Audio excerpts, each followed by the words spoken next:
എന്താണ് ഹജ്ജ്? നല്ല ടെൻഷൻ ഉണ്ട്. ഹജ്ജിന്റെ മൊത്തം കർമ്മങ്ങളൊന്ന് ചുരുക്കി പറയാമോ? അതിനെന്താ, 2 മിനിറ്റിൽ മൊത്തം കർമ്മങ്ങൾ ഞാൻ നിങ്ങൾക്ക് സിമ്പിൾ ആക്കിയിട്ട് പറഞ്ഞുതരാം. ശരിയാണ്, ഹജ്ജിന് മുമ്പ് നല്ല ടെൻഷൻ ഉണ്ടാവാറുണ്ട്. ഞാനും കഴിഞ്ഞ വർഷത്തെ ഹജ്ജിൽ ഉണ്ടായതുകൊണ്ട് ഞാനും മനസ്സിലാക്കിയതാണ്. അതുകൊണ്ട് ഇനി ഞാനും ഒരുപാട് മസാലകൾ പറഞ്ഞ് നിങ്ങളെ ബുദ്ധിമുട്ടിക്കുന്നില്ല.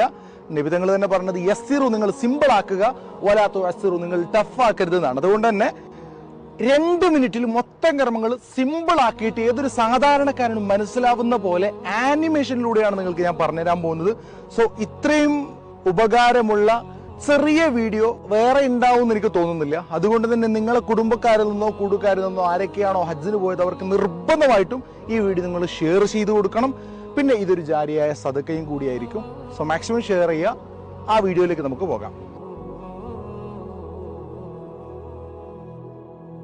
ആദ്യം നമ്മൾ ഇഹ്റാം കെട്ടി തവാഫുൽ ഖുദൂമും സഅയും കഴിഞ്ഞ് നമ്മുടെ ഹജ്ജ് ആരംഭിക്കുകയാണ്. ദുൽഹജ്ജ് 8-ന് നമ്മൾ മിനയിലേക്ക് പോവുകയാണ്. അന്ന് മഗ്‌രിബും ഇശാക്ക് അവിടെ നിസ്കരിച്ച് അന്ന് രാത്രി അവിടെ നമ്മൾ ചെലവഴിക്കും. അന്ന് യൗമു തർവിയ എന്നാണ് പറയല്. അന്ന് മിനയിൽ താമസിച്ച നമ്മൾ ദുൽഹജ്ജ് 9-ന്റെ അന്ന് രാവിലെ അറഫയെ ലക്ഷ്യമാക്കിയിട്ട് സഞ്ചരിക്കും.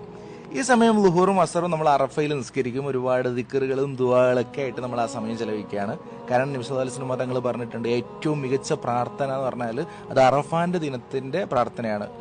അങ്ങനെ നമ്മുടെ പ്രാർത്ഥനയൊക്കെ കഴിഞ്ഞ് സൂര്യാസ്തമയം കയ്യിലോടുകൂടെ നമ്മൾ നേരെ മുസ്ദലിഫയിലേക്ക് വിടും. ഓക്കെ, മുസ്ദലിഫയിൽ പോയിട്ട് അന്ന് അവിടെ മഗ്‌രിബും ഇശാ നിസ്കാരമൊക്കെ കഴിഞ്ഞ് അന്ന് ദുൽഹജ്ജ് 9-ന്റെ അന്ന് അവിടെ നമ്മൾ താമസിക്കുകയാണ്.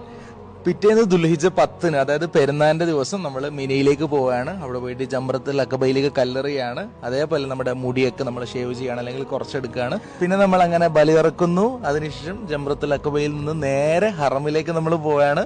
പോയിട്ട് ഹറമിൽ നമ്മൾ തവാഫുൽ ഇഫാദത്ത് കൂടി ചെയ്യുന്നു.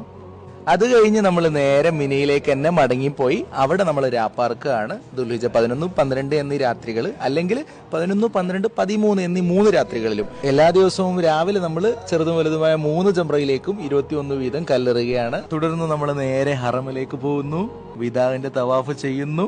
അതോടുകൂടെ നമ്മുടെ ഹജ്ജിന്റെ കർമ്മങ്ങൾ പൂർണ്ണമായിരിക്കുന്നു. അങ്ങനെ ലോകത്തിന്റെ നാനാഭാഗങ്ങളിൽ നിന്ന് വന്ന ഹാജിമാര് അവരുടെ സ്വന്തം നാട്ടിലേക്ക് തന്നെ മടങ്ങുന്നു.